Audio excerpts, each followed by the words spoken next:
Bendito Deus, Pai querido, Pai santo que estás nos céus, nós te louvamos, ó Deus, nós te exaltamos, meu Senhor, e bendizemos a Ti por mais um dia que Tu nos concede. Querido Senhor, abençoa os nossos irmãos, nossos ouvintes, toma em Tuas santas mãos, meu Senhor, as nossas vidas, cada vida. Guarda, Senhor, o Teu povo, crianças, jovens e adultos da Tua igreja, os idosos na Tua casa, cada família, os pais, os casais sem filhos, ó Deus, abençoa, dá graça, os órfãos, as viúvas, os viúvos.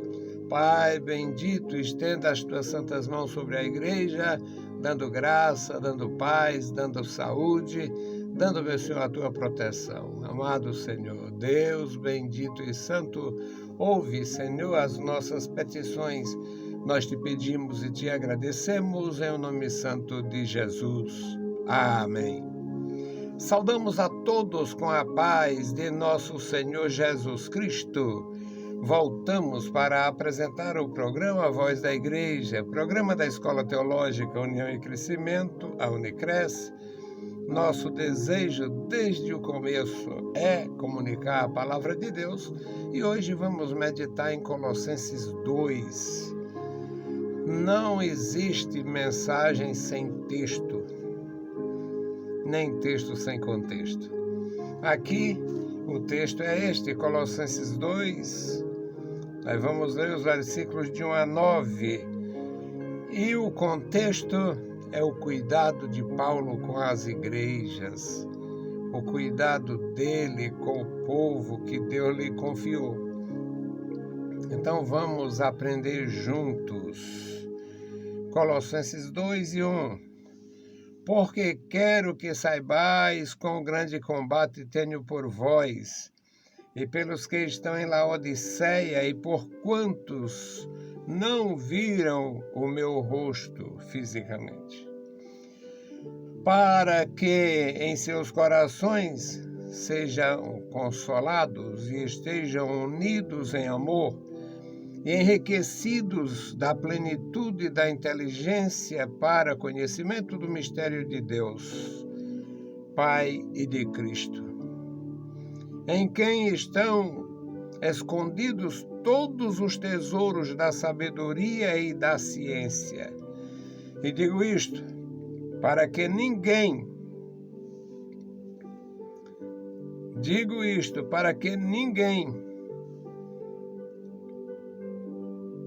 vos engane com palavras persuasivas, porque ainda que esteja ausente quanto ao corpo, contudo em espírito estou convosco, regozijando-me e vendo a vossa ordem e a firmeza da vossa fé em Cristo. Como, pois, recebestes o Senhor Jesus Cristo, assim também andai nele, arraigados e sobreedificados nele, confirmados na fé, assim como fostes ensinados nela, abundando em ação de graças, tendo cuidado para que ninguém vos faça presa sua por meio de filosofias e vãs sutilezas, segundo a tradição dos homens, segundo os rudimentos do mundo e não segundo Cristo.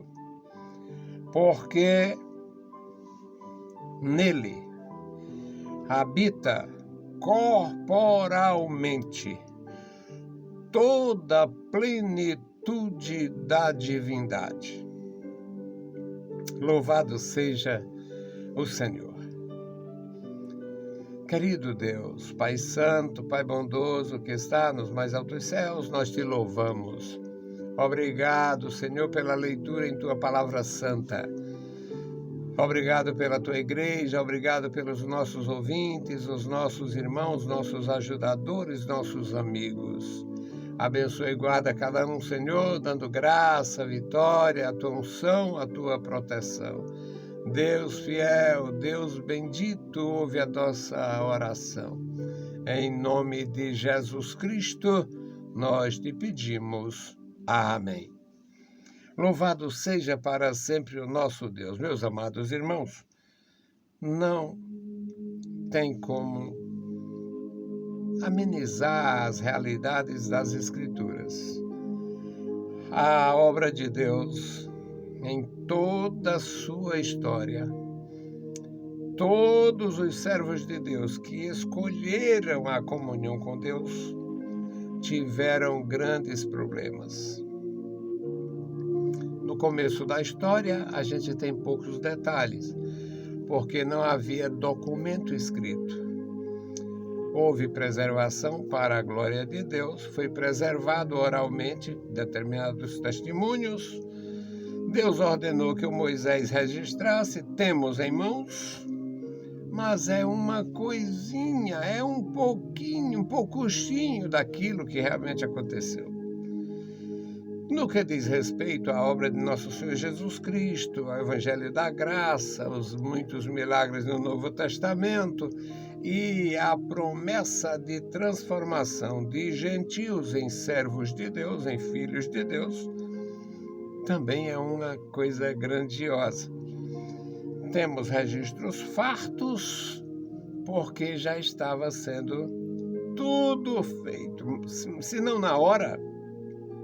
Por exemplo, as epístolas mencionam muitas coisas que Jesus fez e ensinou. E não temos no Evangelho aqueles textos daquela natureza. Por quê? Porque o que aconteceu, digamos, do ano 26 ao ano 30, que é o período aproximadamente do ministério de Jesus, só foi registrado a partir do ano 50 até o ano 65. Ou seja, mais de 20 anos da história da igreja. A pregação que ocorria eram nos rolos do Antigo Testamento ou alguma epístola pastoral. Os evangelhos, o Apocalipse, tudo isto só vieram realmente a ser escritos por volta entre o ano 60 e o ano 90. Então,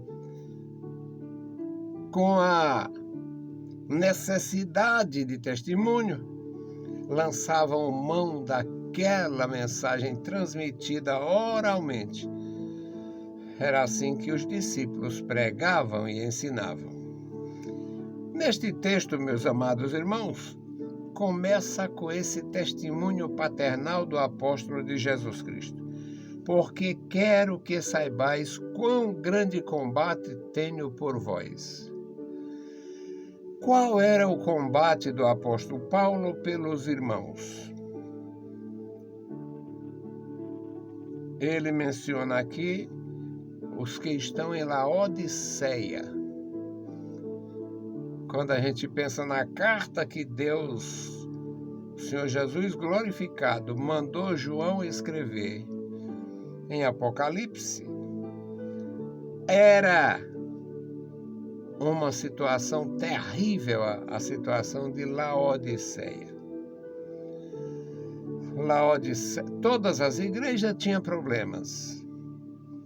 Éfeso tinha perdido o primeiro amor, algumas não tinham vigor, não tinham força, e Tiatira tinha se envolvido com coisas estranhas, de forma que não tinha nenhuma, até mesmo a Filadélfia, que quase todo mundo hoje quer ser Filadélfia.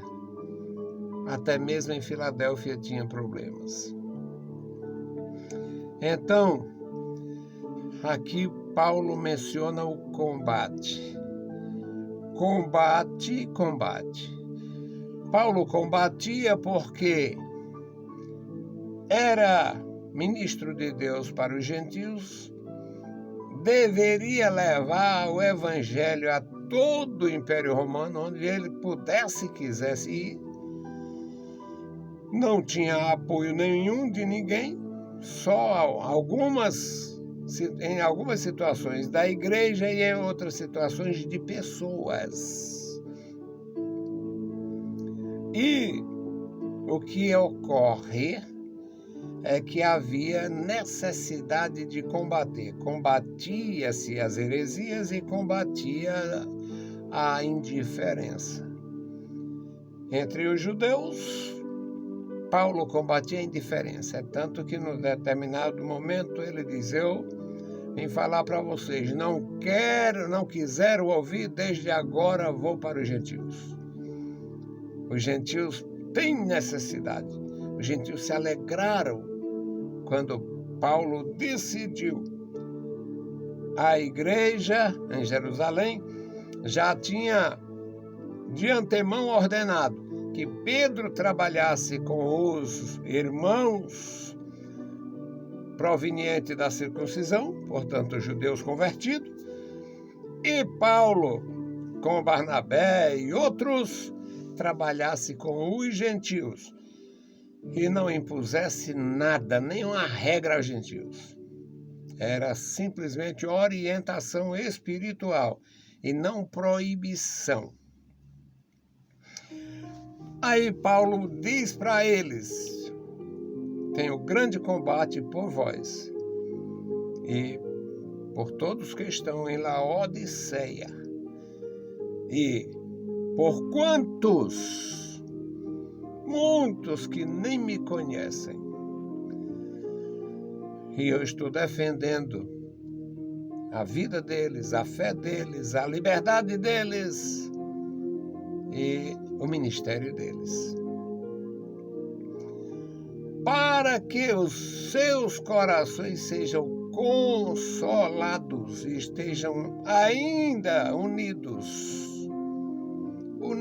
em amor, corações unidos, sentindo as mesmas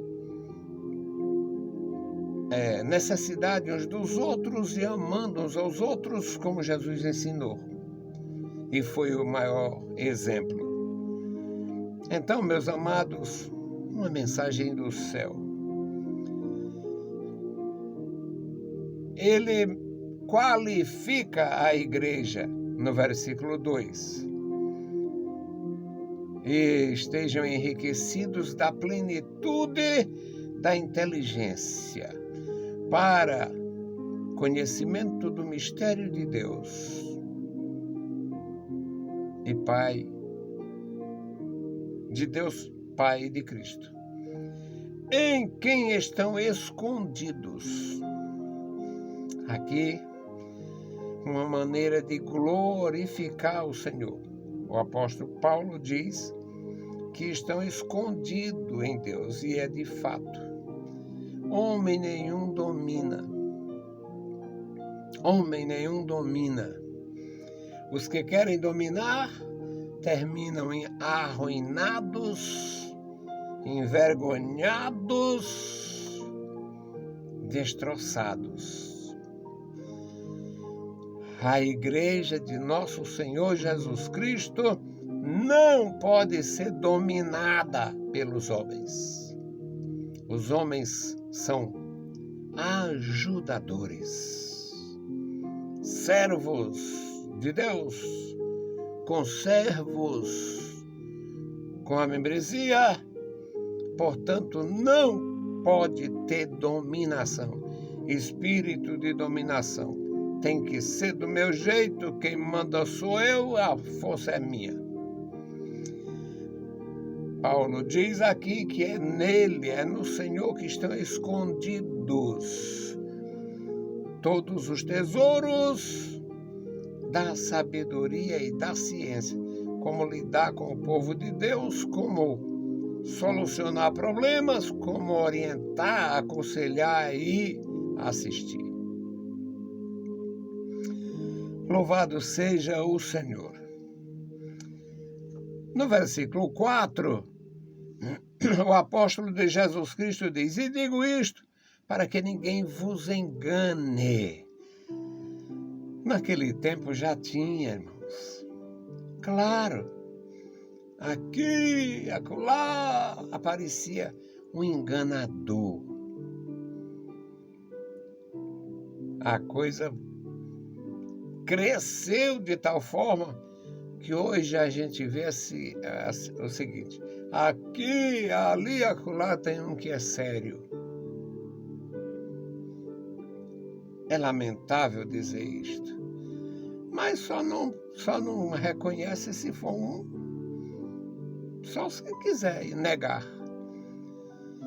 Eu estava ouvindo um senhor, crente em Jesus Cristo, falando, a maior falha no nosso testemunho são as nossas fragmentações.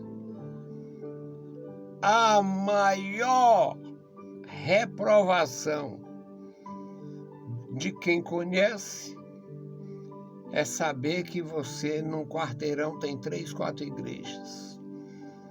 Porque não se entendem. Isso é uma vergonha, isso é uma mancha, isso é uma mácula, isso é um terror. É um terror.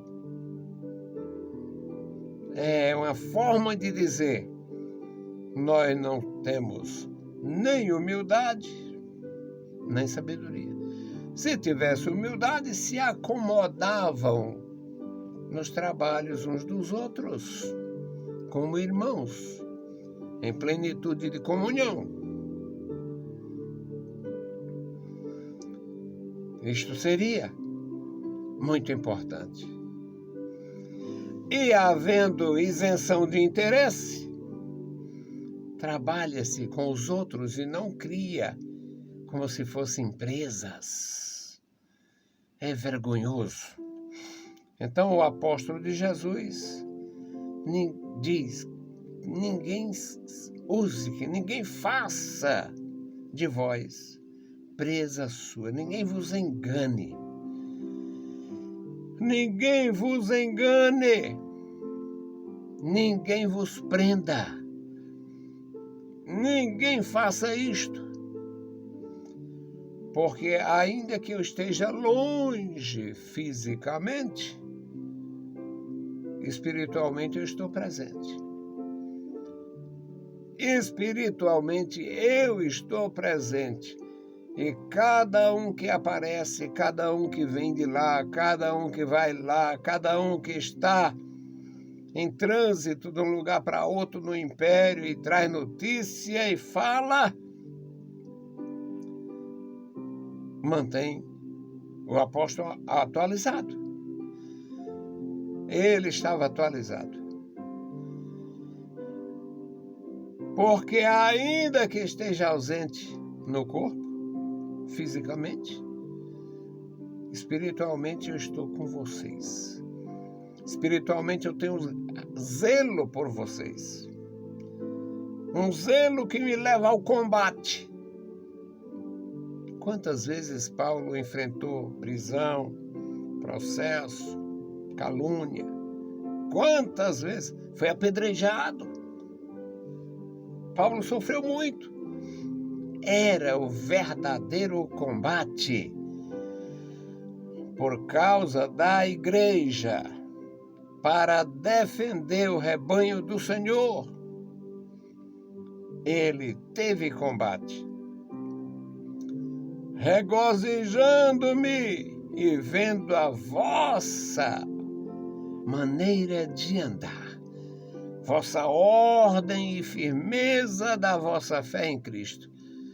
Isto me alegra, mas não é fácil, não foi fácil. Existe um combate. Há um combate. Como, pois, recebestes o Senhor Jesus, assim também andai nele. Lembro-me, meu primeiro cartão de membro na igreja tinha este versículo. Como, pois, recebestes o Senhor Jesus Cristo, assim também andai nele. Andai nele. E Paulo complementa. Arraigado, ou seja, raízes, sobreedificado, firmado na rocha, arraigados e sobreedificados e confirmados na fé. Ainda,